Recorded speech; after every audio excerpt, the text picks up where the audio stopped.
Di suatu malam terlihat beberapa orang berkostum hitam sedang mengemas-ngemas senjata-senjata mereka. Di malam itu mereka akan melakukan Operation Blackout yang ternyata mereka adalah sebuah perampok yang terkenal di sebuah kota yang selalu melakukan kejahatan dan seringkali merampok rumah dan toko-toko, di mana mereka telah memadamkan listrik seluruh kota agar kejahatan mereka tidak diketahui oleh siapapun, namun telah mengganggu orang-orang dalam melakukan segala aktivitas. Di malam itu mereka melakukan aksi mereka dengan sangat brutal dan sangat merugikan orang-orang. Dengan aksi kejahatan mereka yang di saat itu mereka masuk ke sebuah tempat penyimpanan emas dan perhiasan. Di samping itu mereka telah mengebom pintu gudang perhiasan tersebut yang sangat keras dan kuat sekali. Terlihat mereka membawa emas serta perhiasan yang berada di tempat tersebut agar mereka bisa menjadi kaya raya dan menikmati hidup yang sangat mewah dan royal seperti orang-orang kaya pada umumnya. Di malam yang sama seorang pria mengendarai mobil berwarna merah yang di malam itu keluar dari mobil dengan sangat kesal karena anak-anak tidak sengaja menendang bola dan mengenai mobilnya tersebut, yang bisa dipanggil dengan nama Lenny DeSource yang merupakan suami yang setia, sekaligus seorang reporter kriminal yang secara default berprofesi sebagai reporter, dan pada dasarnya Lenny tidak tahu malu, yang akhirnya Lenny menobles bola anak kecil tersebut yang tidak sengaja mengenai mobilnya. Dan setelah itu, tanpa ada rasa malu ataupun berpikir dewasa, ia pulang ke rumah karena sudah lapar. Sesamanya Lenny di rumah, ia langsung disambut oleh istri tercintanya yaitu Rosmi, yang di malam itu Rosmi mengatakan bahwa ia sudah memasakkan makanan spesial untuk Lenny. Di samping itu Rosmi meminta Lenny untuk mandi terlebih dahulu karena telah makan. Ia akan meminta sesuatu di hari ulang tahun pernikahan mereka yang sudah dinanti-nantikan sejak lama. Di saat mandi, Lenny malah bernyanyi dengan sangat riang gembira menyambut hari ulang tahun pernikahan mereka. Tak lama kemudian, listrik rumah mereka tiba-tiba padam yang membuat seluruh ruangan di rumahnya itu gelap gulita. Yang di malam itu pun, seluruh kota telah mengalami pemadaman listrik total. Lenny keluar dari kamar mandinya hanya menggunakan handuk saja, di mana Lenny mencari-cari istri yang tidak juga bersuara dan menyambut panggilannya Lenny. Lenny terus mencari ke seluruh ruangan dan tiba-tiba saja Rosmi muncul dengan membawa sebuah lilin. Rosmi kemudian mengatakan bahwa dirinya tidak bisa melanjutkan masakannya karena tidak ada listrik. Yang akhirnya Lenny pergi keluar untuk mencari makanan dan melihat kondisi kota yang mengalami pemadaman secara keseluruhan, yang sepertinya ada sebuah kecelakaan yang menyebabkan pemadaman listrik tersebut. Sementara itu Lenny bertemu dengan Raffi Saksena yang merupakan seorang teman pahlawannya yang tidak pernah membuat Lenny marah sedikit pun dan sudah berteman sejak kecil. Di malam itu juga Raffi baru saja pulang dari bekerja, namun ia belum mendapat tumpangan dikarenakan pemadaman lampu yang secara tiba-tiba dan membuat orang-orang fokus dengan diri mereka sendiri. Dengan baik hati Lenny kemudian mengajak Raffi untuk naik mobilnya dan diantarkan sampai ke rumahnya.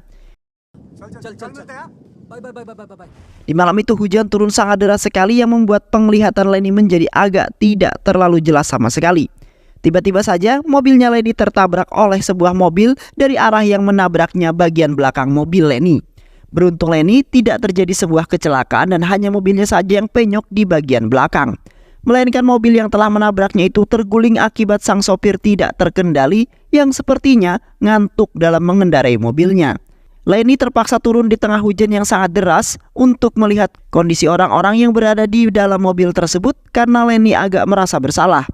Di saat Lenny melihat seisi mobil tersebut, Lenny melihat ada beberapa orang yang terluka yang sepertinya kepala mereka terbentur barang-barang di saat kecelakaan yang telah mengguncang mereka semua.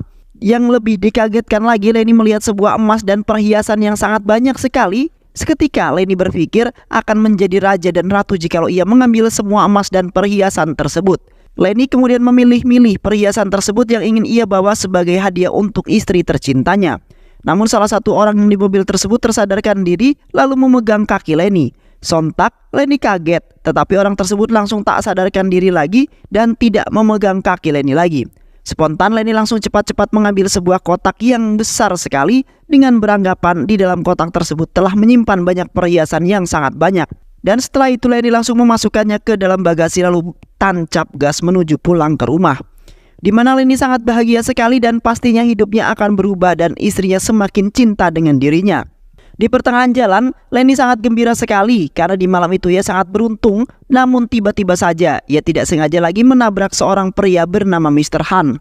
Sontak Leni sangat panik sekali karena ia tidak sengaja menabraknya dan pria tersebut malah tak sadarkan diri.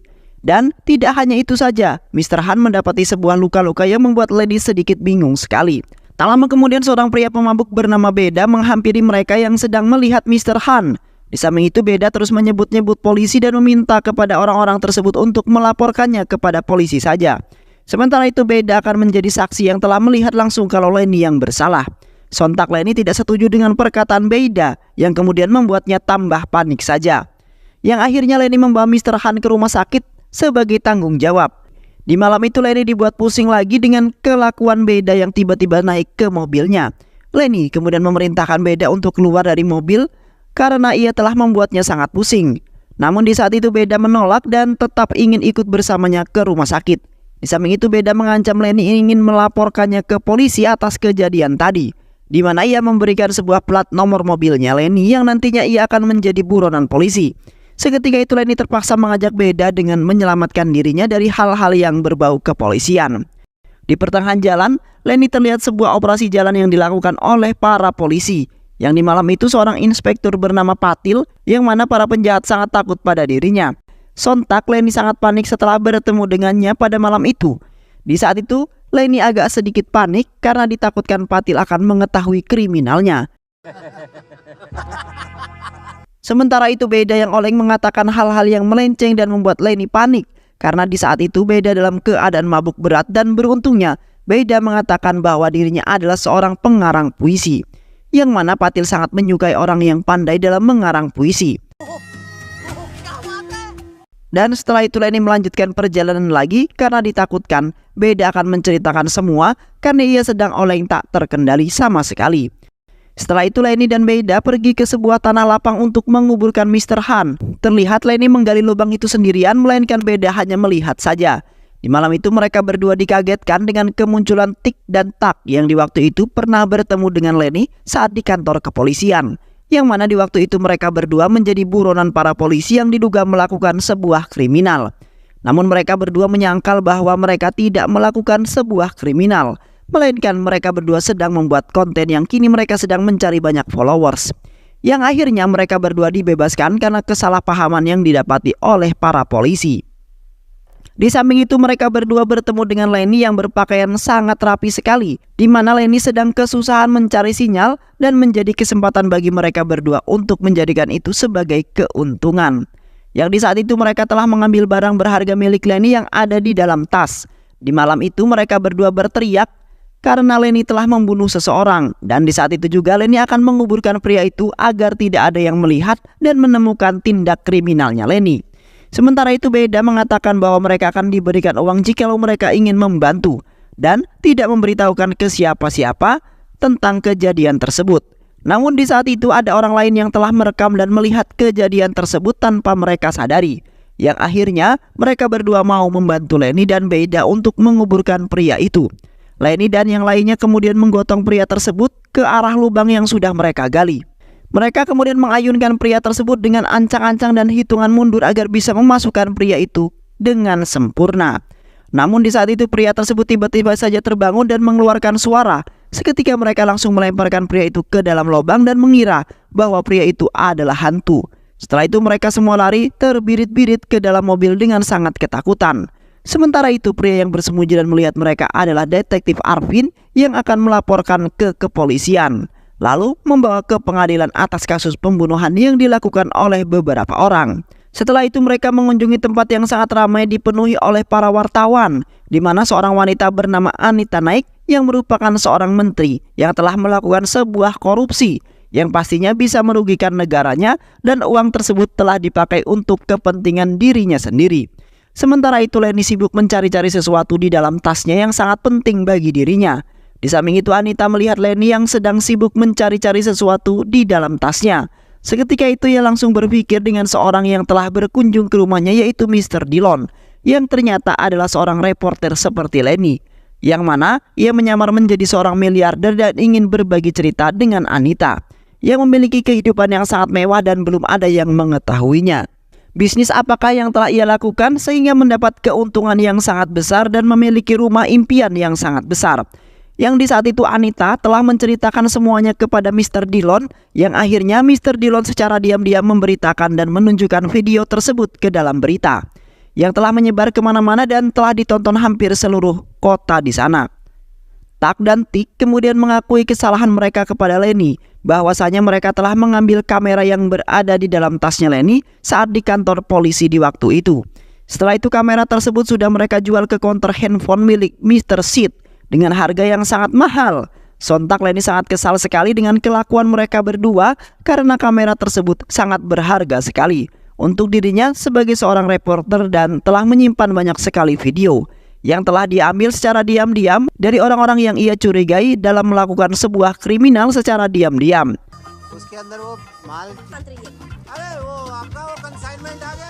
Dan setelah itu mereka pergi ke konter Mr. Sid untuk mengambil kamera tersebut secepatnya.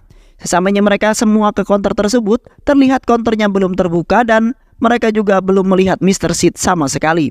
Tak lama kemudian Mr. Sid datang ke konter tersebut untuk mengambil sesuatu yang telah tertinggal. Seketika itu Lenny sangat gembira sekali karena ia akan mendapatkan kameranya kembali. Namun di saat itu Mr. Sid sangat lama sekali membuka pintu konternya itu karena terlalu banyak gembok yang membuat Beda sangat kesal dan ingin memukul Mr. Sid dengan besi.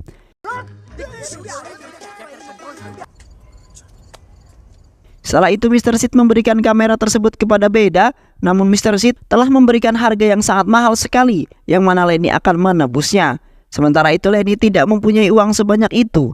Lalu Lenny meminta kepada Tik dan Tak untuk membayarnya. Tetapi mereka berdua mengatakan bahwa mereka sudah tidak memiliki uang sama sekali. Di samping itu Mr. Sid diam-diam menutup konternya itu dan ingin kembali ke rumahnya. Beruntungnya Lenny melihat lalu menghentikannya karena ia akan membayar kamera tersebut menggunakan jam satu-satunya yang harganya hampir sama dengan harga kamera tersebut. Walaupun sebenarnya harganya lebih mahal jam itu, namun Lenny tidak mempermasalahkannya. Mr. Sid kemudian memberikan kamera tersebut, namun ia telah mencopot memori kamera itu yang telah mengandung banyak sekali video-video yang telah didapatkan oleh Lenny dengan sangat susah payah. Mereka kemudian mengejar Mr. Sid untuk merebut kembali memori tersebut dibanding kameranya. Tetapi mereka tidak berhasil mengejarnya dan memilih untuk pasrah saja karena sudah banyak sekali masalah yang telah menimpanya. Setelah itu Lenny memutuskan untuk pulang ke rumah saja karena Rosie sudah menelpon dari tadi. Tetapi di saat itu mobilnya tidak bisa menyala yang sepertinya mogok. Tak lama kemudian ada seorang wanita cantik bernama Shruti Mehra yang di malam itu tidak mendapatkan tumpangan sama sekali dan tengah sibuk dan kebingungan untuk mencari tumpangan. Sementara itu Tik langsung mengajak Shruti untuk naik ke mobil mereka karena mereka wanita tidak baik sendirian di malam hari yang sangat rawan sekali akan kejahatan. Yang akhirnya Lenny mengajaknya dan beruntung mobil Lenny menyala kembali. Dan setelah itu mereka melanjutkan perjalanan mereka yang tidak memiliki tujuan sama sekali. Setelah itu Beda meminta Lenny untuk berhenti di depan sebuah bar. Yang di dalam itu Beda mengajak Tik dan Tak untuk melakukan sebuah aksi kriminal, di mana mereka bertiga membobol bar tersebut dengan keahlian mencuri mereka. Yang di malam itu mereka mengambil semua uang dan minuman yang telah dinikmati oleh mereka bertiga. Di samping itu polisi telah mengetahui kejahatan mereka dan di malam itu pun ingin menggerebek aksi mereka. Dan setelah itu Lenny memerintahkan mereka untuk masuk secepatnya karena Lenny akan membawa mobilnya dengan kecepatan penuh agar polisi tidak bisa mengejarnya. Yang mana mereka kesusahan karena harus membopong Beda yang sudah mabuk tak terkendali. Terlihat terjadi sebuah kejar-kejaran antara mereka dengan para polisi. Yang di malam itu mereka terpaksa menerobos jalanan berlubang dan jalan tikus agar mereka lolos dari kejaran para polisi di saat itu telah menembaki mobil mereka. Namun Beda dengan tidak sadar menongolkan kepala ke jendela mobil, kemudian menodongkan pistol emasnya ke arah polisi tersebut dengan penuh keberanian dan ketangguhan. Beruntungnya mereka dibantu oleh detektif Arvin yang kebetulan berada di sana dan telah memasangkan tali yang dikaitkan dengan drum yang membuat polisi menabrak sebuah pagar di dekat jalan. Yang akhirnya mereka selamat dari kejaran para polisi itu. Setelah itu Shruti meminta kepada mereka agar menurunkannya di tempat yang aman. Shruti kemudian turun dari mobil mereka dengan mengatakan bahwa ia teringat dengan seorang bernama Asgar. 14 tahun yang lalu Asgar terkenal sebagai seorang mafia jahat, di mana waktu itu Asgar telah membunuh seorang tepat di depan matanya sendiri, yang membuat trauma hingga sekarang dan kini ia teringat kembali setelah melihat pistol emas yang digunakan oleh Beda. Setelah itu Beda mengungkapkan identitas sebenarnya kepada mereka yang di waktu itu Beda sudah bertobat dan tidak menjadi seorang mafia lagi karena baginya hanyalah sia-sia saja. 1 bulan kemarin ia baru saja sampai di kota ini dan berpenampilan sangat berbeda dari sebelumnya. Beda kemudian pergi ke sebuah bangunan tua yang menjadi tempat tinggalnya di waktu itu. Di samping itu Beda mengambil pistol emasnya yang telah ia kubur di dalam tanah di dekat pohon besar. Yang sebenarnya Asgar itu adalah Beda yang kini sudah berubah menjadi pria pemabuk berat yang memilih tinggal di jalanan dan menjadi seorang gelandangan. Setelah itu mereka pergi ke sebuah pabrik yang sudah tidak digunakan lagi, yang di saat itu mereka telah bertemu dengan seorang mafia baru di kota itu yang sering dipanggil dengan nama Anna, yang merupakan mafia ganas dan juga brutal. Anna memiliki banyak sekali anak buah yang memiliki ketangguhan dan keberanian. Sementara itu Tik dan Tak sudah kenal dengannya sejak lama dan datang ke situ ingin meminta bantuan. Di saat itu Anna menyombongkan diri di depan Asgar yang sudah pensiun menjadi seorang mafia, karena ia tidak ingin menindas orang yang lemah lagi dan lebih memilih menjadi gelandangan saja. Asgar kemudian memberitahu kepada Anna bahwa ia memiliki julukan sebelumnya adalah Sang Singa yang menguasai seluruh kota. Namun di saat itu Anna tidak mempercayainya sama sekali. Seketika itu Anna langsung menodongkan pistolnya ke arah Asgar. Kemudian Anna meminta kepada mereka untuk menyerahkan seluruh harta benda yang mereka miliki. Jikalau mereka ingin selamat dan jika tidak mau maka mereka akan mati di dalam itu juga. Lenny dan Asgar kemudian dengan kelincahannya mengambil alih pistol lalu menodongkan agar tidak ada yang berani menembak mereka. Namun tiba-tiba saja sebuah senapan yang telah menembak sebuah petasan yang membuat mereka semua lari ketakutan untuk menghindari dari petasan tersebut. Terlihat Lenny dan Asgar menembaki anak buah Anna hingga tumbang semua dengan memanfaatkan kesempatan itu, yang akhirnya mereka dapat menumbangkan mafia baru itu hingga tewas. Seketika itu Asgar langsung terbaring lemas karena ada yang telah menembaknya di saat peperangan tadi. Tak lama kemudian muncullah seorang dari balik asap yaitu Mr. X yang telah mereka lemparkan ke dalam lubang galian. Mr. X kemudian menodongkan senjatanya ke arah mereka dan ingin menembaknya, di mana Mr. X meminta kepada mereka untuk menyerahkan harta benda yang telah mereka curi itu.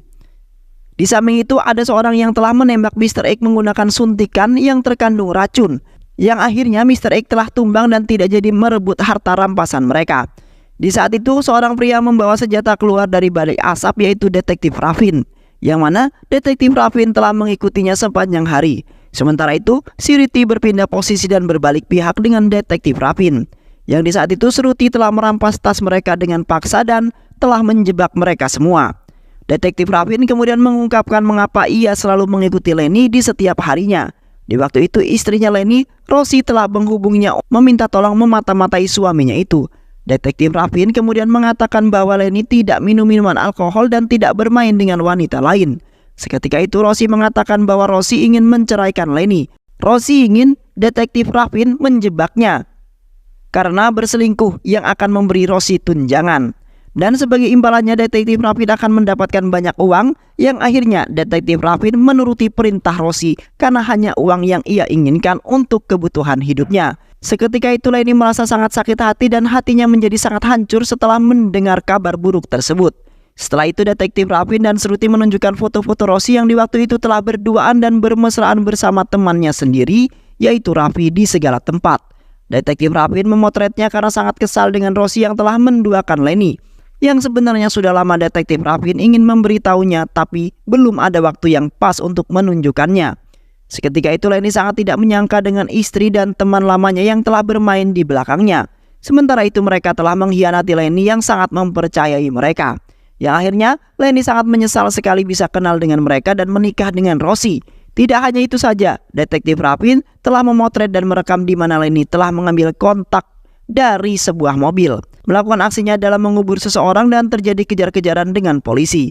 Sementara itu Detektif Raffin juga yang telah menjerat mobil polisi itu, yang akhirnya mobil polisi itu menabrak pagar di jalanan.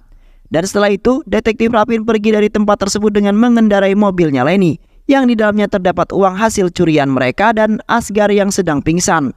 Seketika itu Lenny merasa sangat menyesal dengan apa yang telah menimpanya di malam itu juga, di mana dalam semalam masalahnya sangat banyak datang untuk menghantam Lenny yang tidak mengetahui apapun. Di samping itu Tik dan Tak berpikir dengan bensin mobilnya Lenny yang hampir habis. Dalam perkiraan mobilnya akan berjalan sampai 2 km dan akan berhenti karena bensinnya habis. Tak dan Tik kemudian mengajak Lenny untuk mengejar mobilnya karena mereka yakin masih mempunyai harapan. Setelah mereka berlari sejauh 2 km, akhirnya mereka melihat mobil Lenny yang telah mogok dan sedang didorong oleh Detektif Ravin dan Shruti. Mereka kemudian langsung menahan mereka berdua agar tidak bisa kabur dari tempat tersebut. Seketika itu Detektif Ravin ingin menembak Lenny karena sudah berani menghalangi misi mereka. Namun di saat itu Detektif Ravin malah menembak Shruti menggunakan tembakan yang mengandung racun. Yang akhirnya Shruti tewas di malam itu juga, yang di hadapan Detektif Ravin yang sudah sangat mencintainya. Detektif Ravin kemudian menghajar Lenny yang sudah berani membuat kekasih hatinya tewas di hadapannya. Tetapi di malam itu Detektif Ravin malah yang kalah karena ditembak menggunakan suntikan racun oleh Lenny. Yang di malam itu pun sangat kesal dengan keadaan yang telah menimpanya. Keesokan harinya mereka bertiga berhenti di atas tebing untuk membuka isi kotak yang telah diambil oleh Lenny. Dengan sekuat tenaga mereka membuka gembok kotak tersebut karena ingin melihat isi kotak itu. Setelah kotak tersebut terbuka, seketika mereka terkejut karena isi kotak tersebut adalah senjata-senjata. Sontak mereka sangat kesal dengan apa yang telah mereka dapati dari malam hingga pagi harinya. Yang dimana malam itu para kelompok penjahat itu berhasil mencuri emas dan perhiasan di sebuah gudang. Di saat itu mereka merayakan keberhasilan dengan meminum minuman alkohol secara bergiliran. Di mana salah satu teman mereka ingin membunuh mereka dan ingin menikmati harta tersebut sendirian. Terlihat di dalam mobil mereka saling adu tembak dan adu bacok yang membuat orang-orang tersebut semuanya terluka dan tak sadarkan diri. Dan ditambah sopir mereka telah tewas tertembak juga. Yang akhirnya mobil mereka tidak terkendali dan terguling di jalanan tersebut. Dan di sisi lain, Lenny telah mengambil kontak tersebut dengan beranggapan bahwa isi kotak tersebut mendapat barang yang sangat berharga dan banyak. Yang akhirnya mereka melampiaskan kemarahan mereka dengan menghabiskan peluru senjata-senjata itu hingga habis. Setelah itu, Lenny membawa Asghar ke tempat tinggalnya di waktu itu. Lenny kemudian menyadarkan Asghar di sebuah pohon yang berada di sana. Sementara itu Lenny sedang menggali tanah yang di waktu itu tempat menyimpan pistol emas Asghar. Tak lama kemudian, Lenny menemukan sebuah kotak yang telah terkubur di tanah tersebut. Yang mana kotak tersebut terdapat emas batangan yang sangat banyak sekali dan membuat Lenny menjadi bahagia kembali. Seketika itu Lenny langsung membawa emas tersebut dengan mengendarai mobilnya. Karena di saat itu Lenny telah dikejar-kejar oleh orang-orang yang telah melihatnya menemukan emas tersebut. Dan setelah itu Lenny kembali ke rumah untuk menikmati emas yang telah ia dapatkan itu. Sesampainya Lenny di rumah, Lenny langsung dipeluk dengan Rosie yang sok-sokan mengkhawatirkan keadaan Lenny. Yang di saat itu Lenny tidak pulang selama semalam dan tidak juga memberi kabar. Di samping itu Raffi berada di rumahnya dengan alasan bahwa Rosie meminta untuk menemaninya. Karena Lenny sudah semalaman tidak kunjung pulang ke rumahnya juga dan membuat Rosie sangat kebingungan. Lenny kemudian menghitung mundur dari 3 sampai 1 dan mengatakan boom. Seketika itu pun Inspektur Patil bersama pasukannya menangkap Raffi dan juga Rosie yang tidak tahu apapun. Di mana Lenny telah melaporkan bahwa mereka berdua telah melakukan hubungan terlarang. Sementara itu mereka juga telah melakukan sebuah operasi kejahatan yang telah mencuri banyak sekali emas dan perhiasan. Di samping itu pun Lenny telah mengancam Inspektur Patil jika ia tidak mau menangkapnya, maka Lenny akan menyebarkan rekaman Patil yang membuat ia dijebloskan ke dalam penjara. Yang akhirnya Inspektur mematuhi perintah yang diberikan oleh Lenny demi keselamatan nama baiknya. Lenny kemudian mengucapkan kata perpisahan untuk Rosie yang telah mengkhianatinya. Yang akhirnya hidupnya Lenny menjadi tenang dengan kekayaan yang sangat melimpah. Di mana Lenny sangat bahagia dengan emas batangan yang ia dapatkan dengan cuma-cuma. Walaupun awalnya Lenny harus melewati banyak sekali rintangan dan derita yang sangat menyakitkan. Dan film pun selesai. Baik sahabat, itulah alur cerita yang berjudul Blackout 2024. Mudah-mudahan sahabat semua terhibur dengan alur cerita film ini. Sehat selalu, wassalamualaikum warahmatullahi wabarakatuh.